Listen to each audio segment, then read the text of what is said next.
따라서 합시다. 섬기는 지도자. 섬김의 지도자. 오늘 요셉을 보도록 하겠습니다. 첫 번째 따라합시다. 요셉의 꿈이 이루어지다. 요셉의 꿈이 이루어집니다. 자, 요셉이 드디어 바로 앞에 가게 됩니다. 창세기 41장 14절 말씀 다 같이 읽습니다. 이에 바로가 사람을 보내어 요셉을 부르매 그들이 급히 그를 옥에서 내놓은지라. 요셉이 곧 수염을 깎고 그의 옷을 갈아입고 바로에게 들어가니 바로가 요셉에게 이르되 내가 한 꿈을 꾸었으나 그것을 해석하는 자가 없더니 들은즉 너는 꿈을 들으면 능히 푼다 하더라. 요셉이 바로에게 대답하여 이르되 내가 아니라 하나님께서 바로에게 편안한 대답을 하시리이다. 아멘. 요셉이 고생 많이 했습니다. 형들에게 팔림당해서 노예 생활했고요. 또 율법 지키고 하나님을 의지하는 것으로 인해서 오해를 받아 감옥에 가서 고생했고요. 그런데 드디어 바로 앞에 서게 되고 출세길이 열리게 된 줄로 믿습니다. 한번 따라서 꿈을 꾸자. 이 꿈을 꾸는데 우리는 두 가지 꿈이 있죠. 우리가 잠잘 때 꾸는 꿈이 있고요. 또 우리가 세상에 살면서 우리가 목표를 정하고 꾸는 꿈이 있어요. 꿈이 있어요. 그런데 요셉은 다른 실력도 있지만 특별히 이 꿈 중에는 하나님이 주신 꿈이 있거든요. 하나님이 주신 꿈. 예전에는 구약시대에는 하나님께서 말씀하시고 자기 계획을 이렇게 알리실 때 항상 선지자들에게, 기도하는 사람들에게 꿈을 통해서 말씀한 경우가 되게 많아요. 요셉에게도 꿈을 꾸게. 그래서 요셉은 꿈꾸는 사람이에요. 별명이 꿈꾸는 사람이야. 다 꿈꾸는 사람. 다시 말하면 성령 충만한 사람이다. 그렇게 말할 수 있어요. 꿈을 꿔. 꿈을 꾸는데 그 꿈이 해석에 또 능한 분이에요. 꿈을 해석해. 그래서 어렸을 때 자기가 이제 꿈을 꿨잖아요. 그 꿈꾼 것 때문에 그 문제가 이제 문제가 돼가지고 노예로 팔림당하거든요. 꿈을 꿔요. 그런데 또 감옥에 가가지고 또 굽는 자, 술 맡은 자 꿈을 해석해 줬다가 오늘 또 여기에 오게 된 거예요. 그런데 이제 바로 왕이 꿈을 꾼 거예요. 바로의 꿈을 꿨어요. 꿈을 꿨는데 이제 막 술객들을 불러가지고 내가 이런 꿈을 꿨는데 보통이 아니다. 해석 좀 해라. 아무도 해석을 못해. 아무도 해석을 못해. 그래서 꿈을 해석하는 사람 누가 발탁됐어요?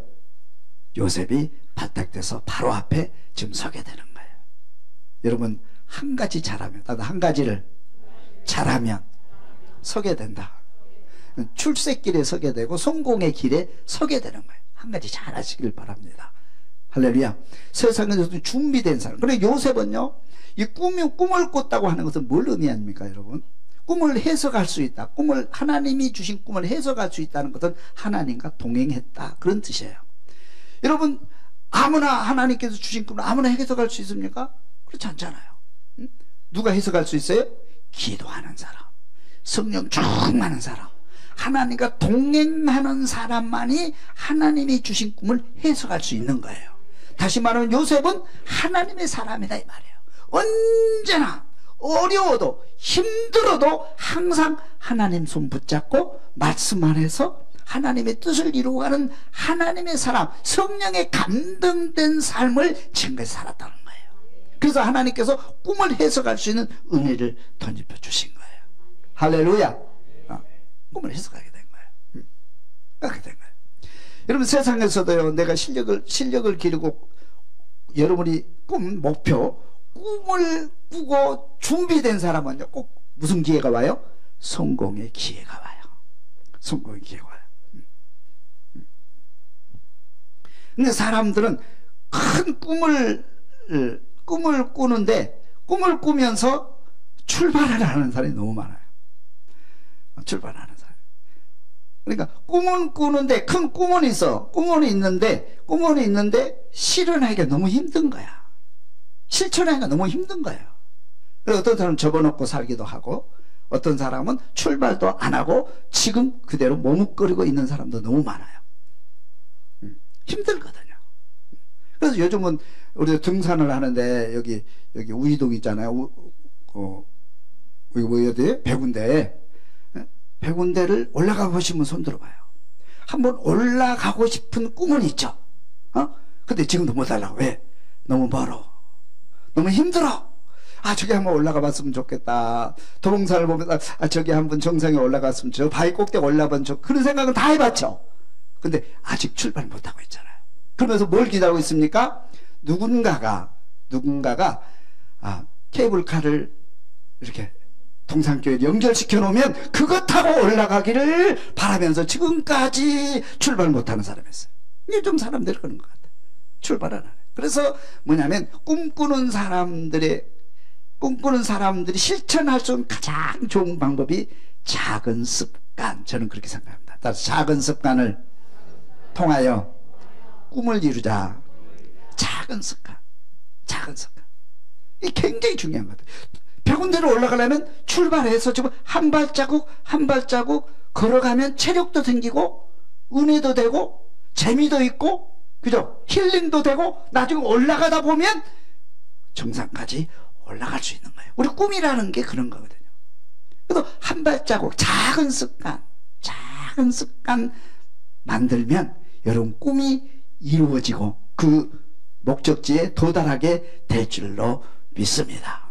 그래서 요즘 제가 작은 꿈을 꾸는데, 이렇게 하면 우리가 이제 목표가 뭐냐면 좋은 습관 대인지잖아요. 작은 습관을 만들려고 그래요. 작은 습관.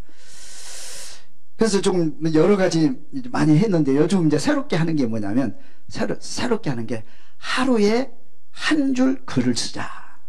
그런 습관을 만들려고 그래요. 글을 쓰려고 그러는데, 내가 이제 은퇴하기 전에 책을 한 권 내야 되겠다. 이제 그런 꿈을 꿨어요. 그러니까 막막한 거예요. 그 두꺼운 책을 어떻게 내야 돼? 또 어떻게 써야 돼? 그렇게 내고는 싶은데, 책을 한 권 내고는 싶은데 엄두가 안 나는 거야. 백운대 올라가는 것처럼 엄두가 안 나는 거예요. 그럼 몇 년 왔어요, 지금까지. 그래서 금년에는 아니다. 내가 작은 목표를 세우고 한 발자국 가면은 이루어지겠지 생각하고, 요즘 이제 새롭게 만든 것이면 하루에 한 줄 글쓰기. 매일같이 글을 쓰는 거예요. 아침에 일어나고 매일같이 글을 쓰는 거예요. 제가 예전에 그거 해가지고 송구간 사례가 있거든요. 새벽기도 끝나고 매일 목사니까 말씀 묵상하고 주석하기. 그걸 한 10년 이상을 했어요. 그랬더니 신약 주석 다 끝났잖아요. 구약도 지금 거의 이제 많이 하고 있잖아요. 그렇죠? 10년을 하니까요. 10년을 하니까 어마어마한 양을 한 거예요, 이게. 책으로 이렇게 두꺼워요. 제가 파일을 이렇게 많아요. 복사해 놓은 게. 그래서 우리 아들한테, 야, 이거 봐라. 아빠가 이렇게 해가지고 이렇게 많다 그랬더니 말도 못해. 그래서 한 발자국 작은 습관이도 조금씩 가면 목표에 이르겠구나. 그래서 하고 있어요. 여러분도 한번 작은 습관 만들어서 목표에 도달할 수 있기를 주님의 이름으로 축원합니다. 할렐루야. 중요한 거예요. 그래서 요셉이 꿈을 해석하는 거, 어느 날 갑자기 꿈을 해석하는 게 아닙니다. 늘 하나님과 동행하고 늘 기도하고 늘 말씀 안에 있었기 때문에 하나님께서 꿈을 해석할 수 있는 능력을 주셨고, 또 꿈을 해석했는데 자기한테 이익 돌아온 거 한 번도 없었어요. 그렇잖아요. 꿈 얘기했다가 형들한테 팔림당했어요. 응? 또 감옥에서 꿈 해석해 줬는데 약속했거든요. 내가 너무나 억울하다. 너 복귀되면 나 좀 생각해달라. 나 좀 불러달라. 좀 이거 좀 나 억울함을 좀 해소해달라. 그 친구는요, 까맣게 잊어먹고 있었어요. 근데 왕의 꿈을 꾼 거예요. 응? 바로 왕의 꿈을 꾼 거예요. 그러다가 그 꿈을 해석자를 찾는데 아무도 해석을 못해. 그래서 그 술 맡은 간원장이 내가 감옥에 있을 때 하나님의 영에 감동된 사람, 신실한 사람, 멋진 사람, 응? 꿈을 확실하게 해석하고 확실한 정답을 주는 사람, 그 사람 때문에 내가 살아났잖아. 그러면 우리 왕의 꿈도 그 사람이 해석할 수 있겠지. 그래서 추천을 한 거예요. 추천을 한 거예요. 그래서 지금 바로 앞에 서게 되는 겁니다. 이런 꿈을 꿀 수 있기를 주님의 이름으로 축원합니다. 해석을 해줍니다. 요셉이 꿈을 해석하다 그랬어요. 25절을 읽습니다. 요셉이 바로에게 아뢰되 바로의 꿈은 하나라. 하나님이 그가 하실 일을 바로에게 보이심이니이다. 7 좋은 암소는 7회요 7 좋은 이삭도 7회니 그 꿈은 하나라. 그 후에 올라온 파리하고 흉한 7소는 7년이요 동풍에 말라 속이 빈 7 이삭도 7회 흉년이니 내가 바로에게 이르기를 하나님이 그가 하실 일을 바로에게 보이신다 함이 이것이라. 29절 온 애굽 땅에 7회 큰 풍년이 있겠고 후에 7회 흉년이 들므로 애굽 땅에 있던 풍년을 다 잊어버리게 되고 이 땅이 그 기근으로 망하리니 후에 든 그 흉년이 너무 심함으로 이전 풍년을 이 땅에서 기억하지 못하게 되리이다. 아멘. 꿈을 해석하려고 왔어요. 자, 꿈을 해석해봐라 그러니까 너 꿈 해석 잘한다며. 아니요, 내가 하는 게 아니고 하나님이 해석하실 것입니다. 하나님이 해석하십니다. 멋지잖아요. 그러니까 요셉이 이 말을 보면요, 바로의 꿈은 하나라. 하나님이 그의 하실 일을 바로에게 보이십니다. 하나님이 하신다. 그러니까 요셉이 지금 꿈을 해석한 지 자기 능력으로 하는 거예요? 하나님의 능력으로 하는 거예요? 이게 굉장히 중요해요. 이게 믿음의 사람이 할 일이에요. 무슨 일을 하든지 여러분 하나님이 하십니다. 하나님께 영광이에요. 그러니까 요셉이 얼마나 믿음이 좋은 걸 알 수 있죠. 응? 요셉이 하나님께서 요셉에게 꿈 해석의 능력을 주신 것도 바로 그런 이유 때문에요. 하나님 중심, 하나님께 영광, 주 이름을 높이는 그런 삶을 살 수 있기를 주님의 축원합니다. 그래도 꿈을 해석해 주잖아요. 이런 꿈. 그래서 쭉 꿈을 해석해요. 7 좋은 암소가 약한 암소가 있는데 약한 암소가 좋은 암소를 잡아먹는데 흔적도 없더라. 또 속이 빈 7 이삭이 또 좋은 이삭을 먹었는데 흔적이 없더라. 이게 도대체 무슨 꿈이냐. 7년 풍년 7년 흉년이 올 것입니다. 이거 대비하지 않으면 이 나라는 망합니다. 지혜 있는 사람을 모아서 이거를 대비하십시오. 자, 이렇게 꿈을 해석했어요. 근데 저는 이 꿈을 해석하는 요셉도 참 대단한데 저는 바로 왕이 더 대단하지 않는가 생각해요. 사람을 알아보고 사람을 쓴다는 거, 이거 얼마나 중요한지 몰라요. 할렐루야. 이 바로 왕은 하나님을 모르는 사람입니다. 응? 근데 자기 그 꿈을 꿨는데 이걸 해석하고도 그냥 무시해 버릴 수도 있잖아요. 그렇죠? 신앙이 다르다는 이유로 또 여기 민족이 다르다는 이유로 무시할 수도 있어요.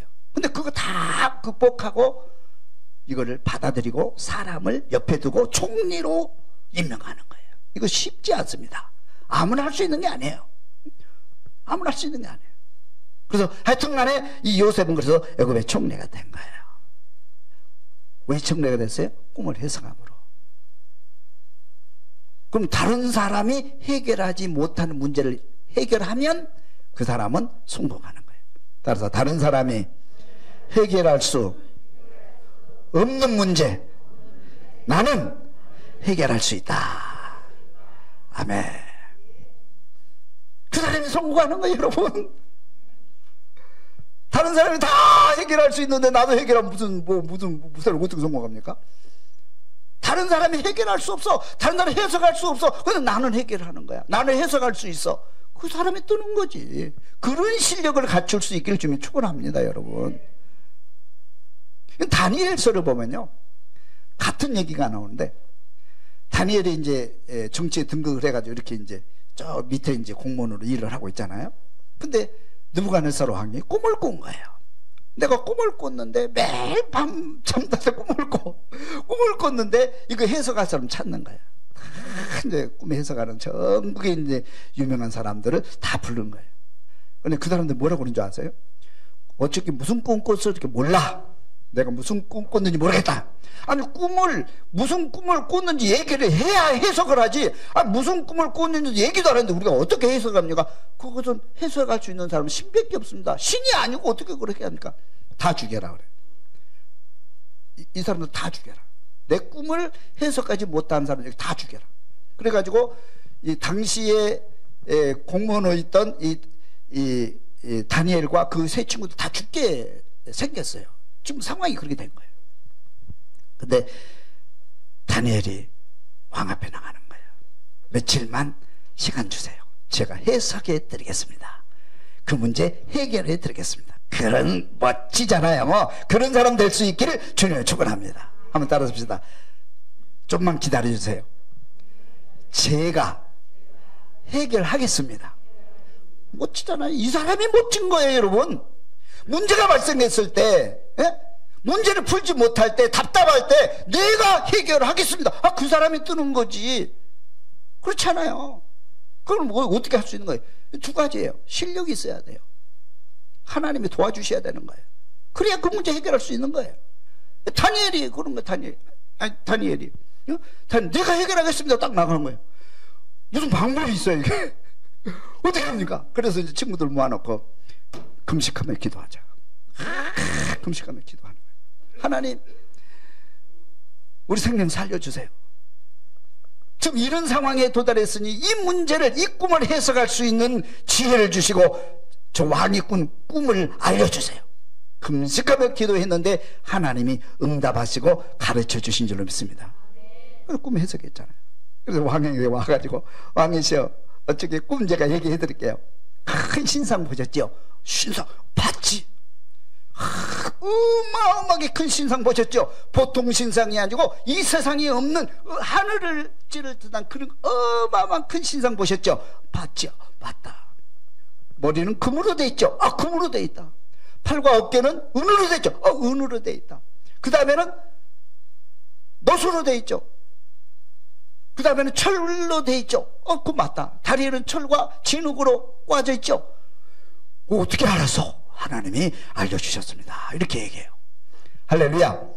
그러면서 그 해석을 쫙 합니다. 그러면서 큰 신상에서 모든 사람이 거기에 엎드리고 숨도 못 쉬고 있는데 왕도 그 신상을 보셨는데 산에서 작은 돌이, 다듬지 않는 뜨인 돌이라고 그러죠. 뜨인 돌이 막 굴러내려오더니 그 진흙과 이 철로 되어 있는 그 다리를 팍 치니까 그 큰 영원히 무너지지 아니할 그 위대한 어마어마하게 큰 신상이 탁 넘어지면서 가루가 되고 흔적도 없이 사라지고, 그리고 그 뜨인 돌이 만든 작은 나라가 발생하는데 영원히 없어지지 않을 영원한 나라를 이루었다. 그거 맞지요? 그러니까 맞다요. 해석해가지고 요셉과 그 친구들이요 하루아침에 총리가 된 거예요, 여러분. 그러니까 다른 사람이 해결할 수 없는 문제 내가 해결하면 여러분 성공하게 될 줄로 믿습니다. 실력을 기를 수 있기를 바랍니다. 기도할 수 있기를 주님의 이름으로 축원합니다. 할렐루야.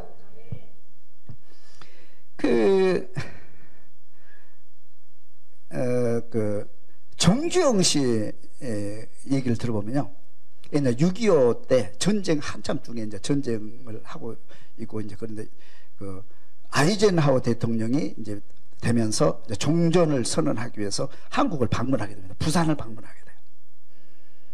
방문하는데 거기 유엔 공동묘지가 이렇게 공동묘지를 이제 전체 세계 군인들이 와서 우리를 싸워줬잖아요. 그럼 많은 사람들이 죽었거든요. 그래서 유엔 공동묘지가 있는데 그 공동묘 엉망이야. 막 전쟁 중에 막 사람이 죽으니까 뭐 대충 그 묘 다듬는 거를 하고, 대통령이 여기 방문하는데 맨 먼저 방문해서 위로하기 위해서 방문하는데 이거를 잔디로 다 입혀야 된다. 파란 잔디. 그때가 12월 달이었어요. 그래서 잔디를 입힐 업체를 선정하는 거예요. 공모를 하는 거예요. 아무도 신청하지 않습니다. 아니 이 겨울에 무슨 잔디입니까? 그리고 그 광활한 산에다 잔디를 어떻게 입힙니까? 그거 또 파란 잔디를, 또 노란 잔디, 겨울에는 잔디가 노래지잖아요. 노란 잔디도 안 돼. 파란 잔디로 입혀라. 명령이 떨어진 거예요. 아무도 공부 안 해. 장로님 공부할 수 있겠어요? 예? 그거 어떻게 합니까? 불가능한 얘기잖아. 아무도 안 하는 거예요. 그래서 이제 정부에서 조건을 하나 더 걸었어요. 돈은 얼마든지 지불한다. 너희들이 달라는 대로 다 준다고 그랬어요. 이렇게 해라는 거예요. 그때는 급박하기 때문에. 그래서 현대건설이 혼자 넣어가지고 혼자 당선이 된 거야. 네가 해라. 고민을 하라. 이거 어떻게 해야 되냐. 아니, 이 공동묘지에 파란 잔디를 어떻게 입혀? 12월 달에 파란 잔디가 어디 있어요? 그래서 여러 가지 궁리 하다가요, 답을 찾아낸 거예요. 뭘 찾아낸 줄 아세요? 겨울에 12월 달에 파란 잔디가 있는 곳을 발견한 거예요. 길을 가다가. 보리밭. 어? 시골에 아시죠? 보리밭이 파래, 겨울에. 쫙 보리밭을 다 산 거예요. 비싸게 다 사가지고 그 보리밭을 파다가 그 다 입혀놓은 거예요. 쫙 깎으려는 거예요. 한 달 만에 그 공사를 다 끝냈어요. 그래서 대통령이 딱 오니까 야, 이게 그래가지고 이제 정부의 인정을 받아가지고 고속도로도 따내고 사업도 따르고 세계로 진출하는 계기가 되었다. 그런 감정을 들었어요. 그러니까 남이 할 수 없는 걸 해야 돼요, 여러분. 남이 할 수 없는 거, 할렐루야. 그걸 해야 되는 거예요. 여러분, 삼성에서 지금 삼성이 이제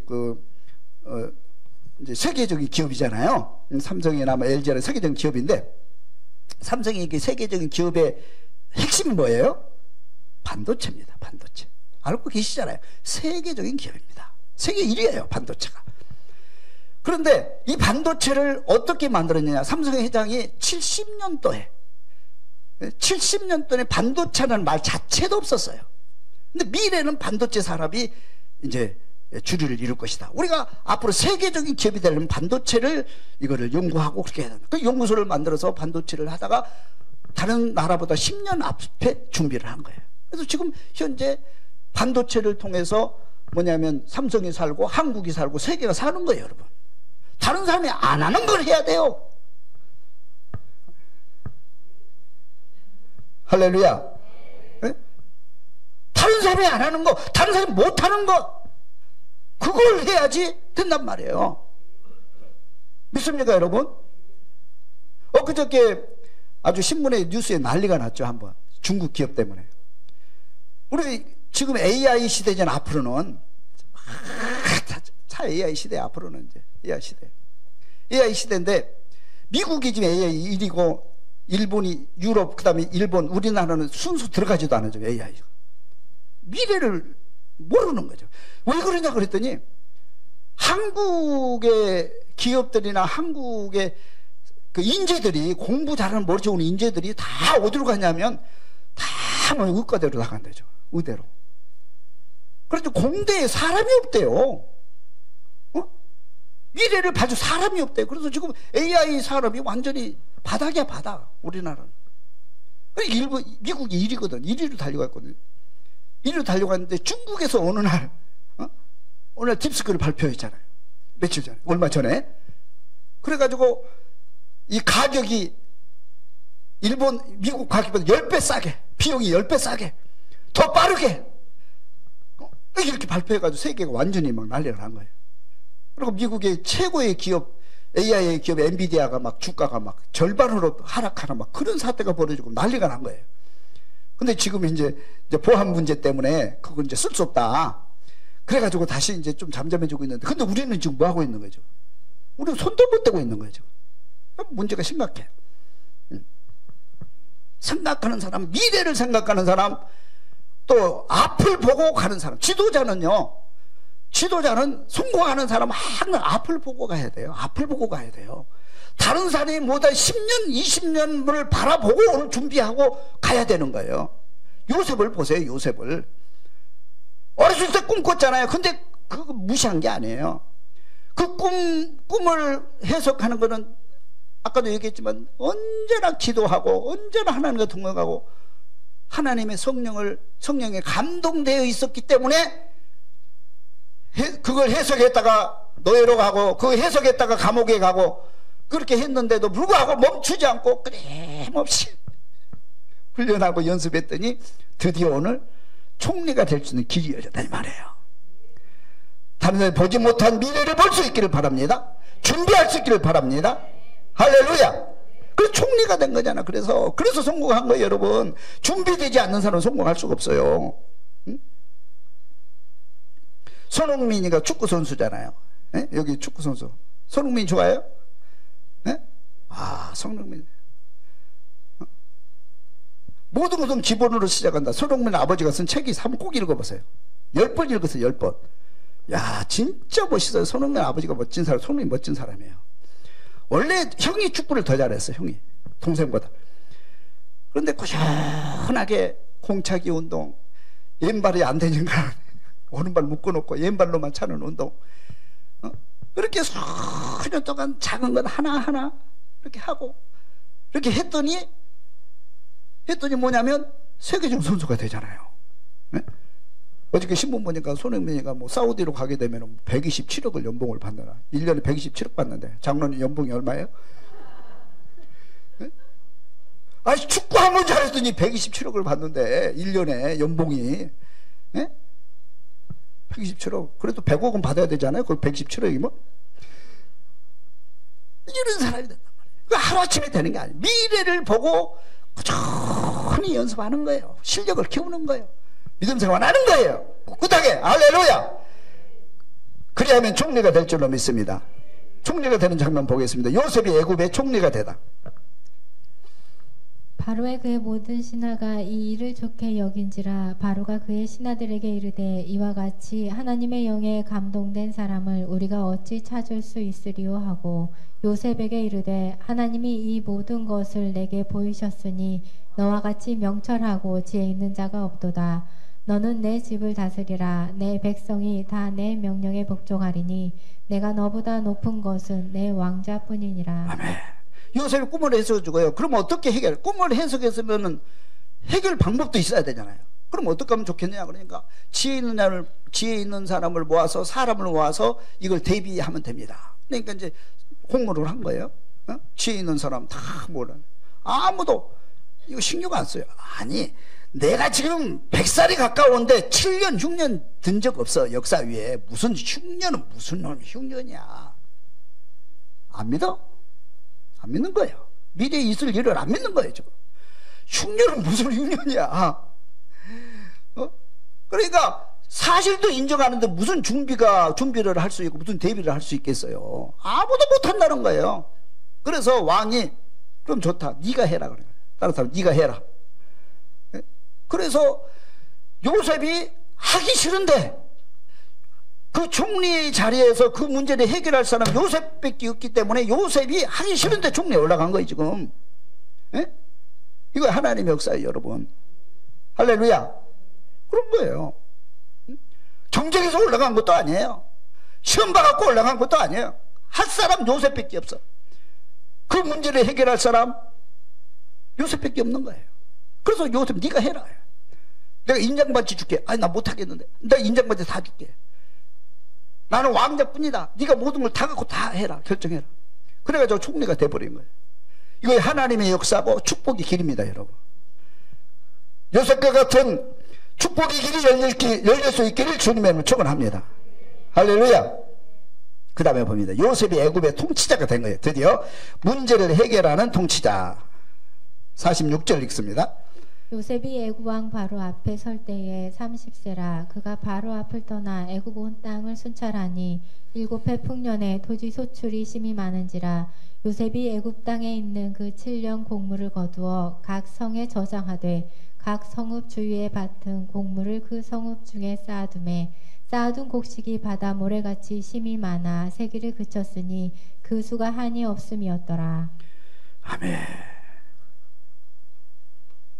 창고를 쌓다. 문제를 해결하는데 요셉이 그러면은 이걸 어떻게 해결할까? 그래서 창고를 쌓고 곡식을 모으기 시작하는 거예요. 몇 년 동안? 7년 동안 곡식을 모읍니다. 7년 동안 모아요. 그리고 7년 흉년 될 때 7년 동안 하면은 몇 년을 먹고 살아야 돼요. 그 식량 모아가지고. 예? 14년. 14년. 여러분 시골에서 농사지 보면 알겠지만 쌀을 저장하는데, 장로님 시골 출신 아닌가요? 박 부장님 시골에 사셨어요? 다 도시 사람이에요. 그럼 시골에 살 때 쌀을 보관할 때 쌀이 보관 기간이 얼마나 됩니까, 여러분?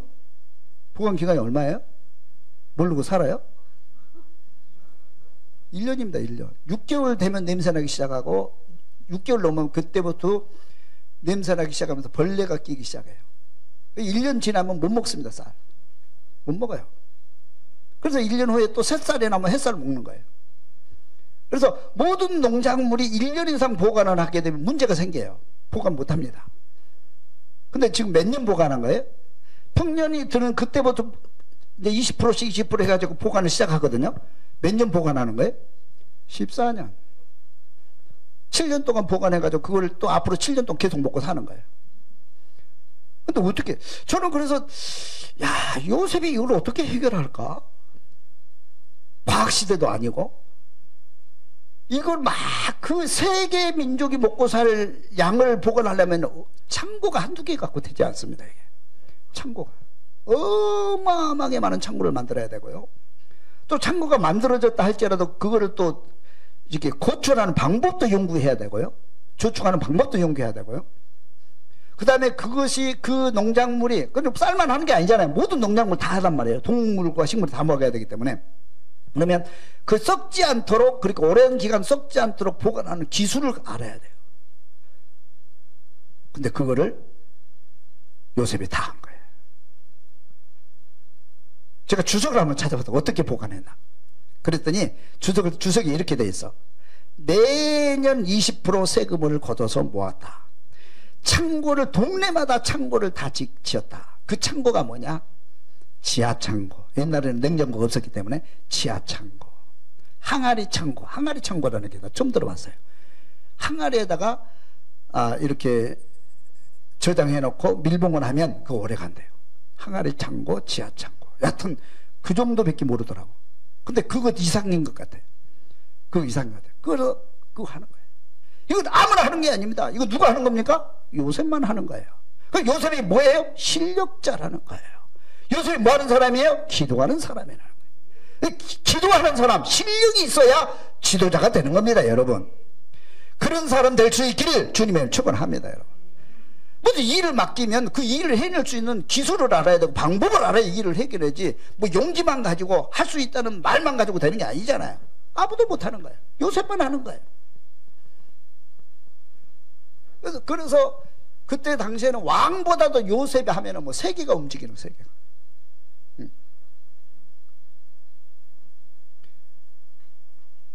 그런 지도자 될 수 있기를 주면 축원합니다. 그래서 세계를 구원하는 통치자가 됐어요.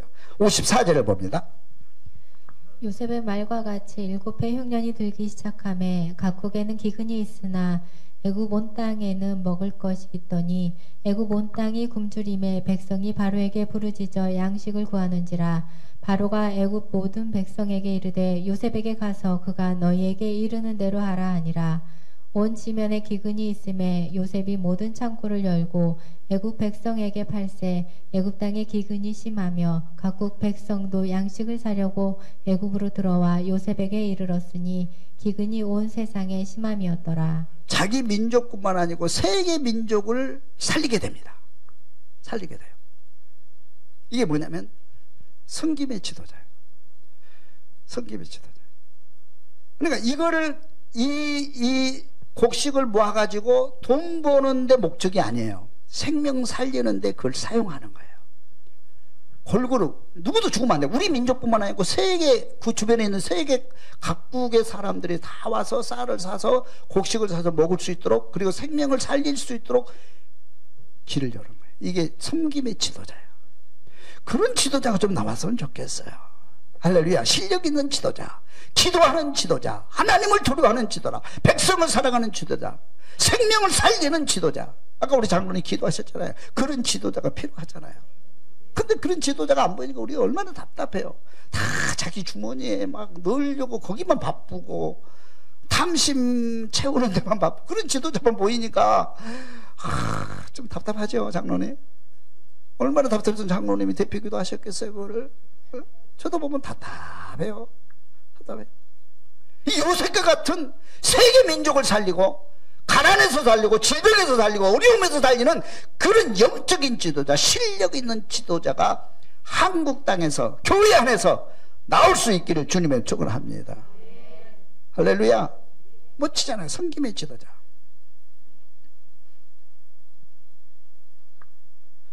요셉이 하나님의 뜻을 이루다 그랬어요. 요셉이 형들을 품다 그랬어요. 3절 읽어봅니다.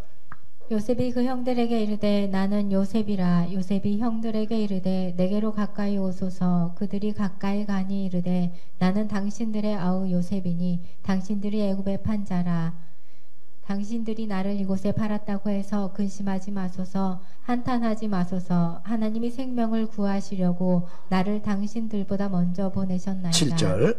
하나님이 큰 구원으로 당신들의 생명을 보존하고 당신들의 후손을 세상에 두시려고 나를 당신들보다 먼저 보내셨나니 그런즉 나를 이리로 보낸 이는 당신들이 아니요 하나님이시라. 하나님이 나를 바로에게 아버지로 삼으시고 그 온 집의 주로 삼으시며 애굽 온 땅의 통치자로 삼으셨나이다. 그 유명한 말을 하거든요. 당신들이 애굽에 판 자라. 당신들이 나를 이곳에 팔았다고 해서 근심하지 마소서. 한탄하지 마소서. 하나님이 생명을 구원하시려고 나를 당신들보다 먼저 보내셨습니다. 그래서 당신들의 후손을 세상에 두시려고 나를 당신들보다 먼저 보내셨습니다. 그런즉 나를 이리로 보내신 이는 판자는 당신들이 아니고 하나님이십니다. 저는 이 고백을 보고 깜짝 놀랐어요. 요셉이 어떻게 이런 고백을 할 수 있었지? 어떻게 이런 말을 할 수 있었지? 사람은 감정의 동물이기 때문에 나를 해치면 복수하려고 듭니다. 이것이 어쩔 수 없는 우리들의 감정이에요. 그렇죠? 복수할 만도 하잖아요. 근데 요셉이 이런 고백을 할 수 있던 것은 요셉은 이 세상 너머에 계신 하나님을 바라보고 있고 하나님의 계획과 뜻을 이루기 위해서 나는 존재한다. 그런 고백, 신앙 고백이 있었기 때문에 이게 가능한 거예요. 할렐루야. 그게 가능한 거예요. 보세요. 요셉을 인도하는 것은 노예로 판 자 형들이 아니에요. 안 팔았으면 요셉이 애굽에 갈 리도 없지요. 애굽의 총리가 될 이유도 없죠. 그죠? 일도 없죠. 팔았기 때문에 갔고 또 바디발 장군이 예민했기 때문에 버렸기 때문에 감옥에 갔고 그래서 총리가 되었고 세계 민족을 구원하는, 그래서 하나님의 나라를 이루는, 하나님의 뜻을 이루는 사람이 된 거예요.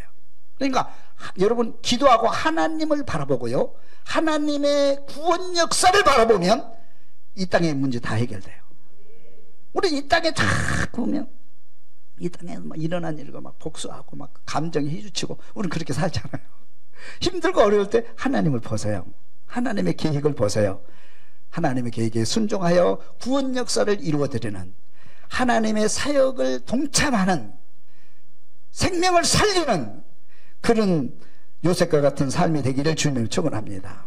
요셉이 자기 민족도 구원합니다. 8절 읽습니다. 마지막으로 야곱이 유다를 요셉에게 미리 보내어 자기를 고센으로 인도하게 하고 다 고센 땅에 이르니 요셉이 그의 수레를 갖추고 고센으로 올라가서 그의 아버지 이스라엘을 맞으며 그에게 보이고 그의 목을 어긋맞춰 안고 얼마 동안 울매 이스라엘이 요셉에게 이르되 내가 지금까지 살아있고 내가 내 얼굴을 보았으니 지금 죽어도 조카도다. 아멘.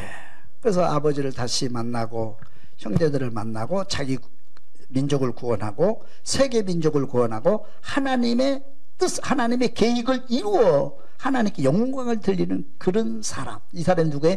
요셉. 이 사람이 누구예요? 예수님의 제자들이에요. 이 사람이 누구예요? 오늘 우리의 사명력 받은 사람들이에요. 그렇게 살 수 있기를 주님의 이름으로 축원합니다.